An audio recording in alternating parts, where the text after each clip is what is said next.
hour, in which Jesus said unto him, Thy son liveth, and himself believed, and the whole house. So this is again the second miracle that Jesus did when he was come out of Judea into Galilee. Chapter 5. After this there was a feast of Jews, and Jesus went up to Jerusalem.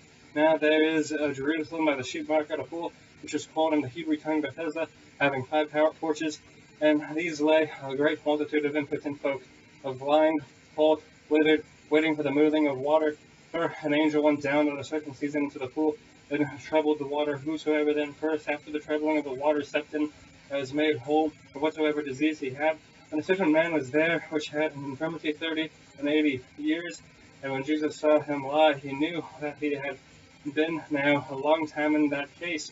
He saith unto him, Wilt thou be made whole? The impotent man answered him, Sir, I have no man when the water is troubled to put me into the pool, but while I am coming, another steppeth down before me.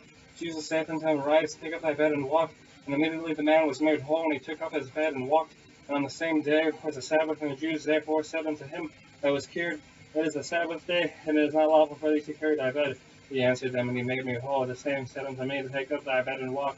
And asked they him, What man is that which said unto thee, Take up thy bed and walk? And he that was healed was not who Israel was, for Jesus had conveyed himself away, a multitude being in that place.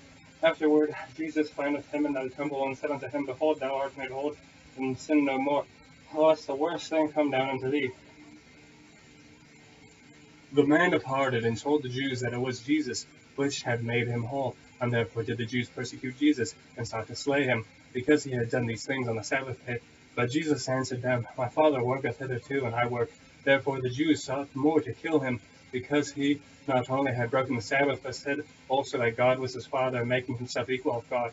And then answered Jesus and said unto them, Verily, verily, I say unto you, the Son can do nothing of himself, but what he seeth the Father do. For what things soever he doth, very these also doth the Son likewise. For the Father loveth the Son, and showeth him all things that himself doth.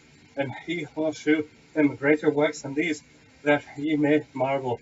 For as the Father riseth up the dead, and quickeneth them, even so the Son quickeneth whom he will. For the Father judgeth no man, but hath committed all judgment unto the Son, that all men should honour the Son, even as they honour the Father.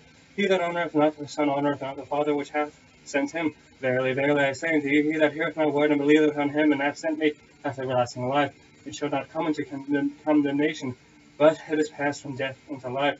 Verily, verily, I say unto you, the hour is coming, and it now is, when the dead shall hear the voice of the Son of God, and they that hear shall live. For as Father hath the life in himself, so hath he given to the Son to have life in himself, and hath given him authority to execute judgment also, because he is the Son of Man. Marvel not at this, for the hour is coming, in the which all that are in the graves shall hear his voice, and he shall come forth, and that have done good unto the resurrection of life, and they that have done evil unto the resurrection of damnation. I can of mine own self do nothing. As I hear, I judge, and my judgment is just, because I seek not mine own will, but the will of the Father which hath sent me.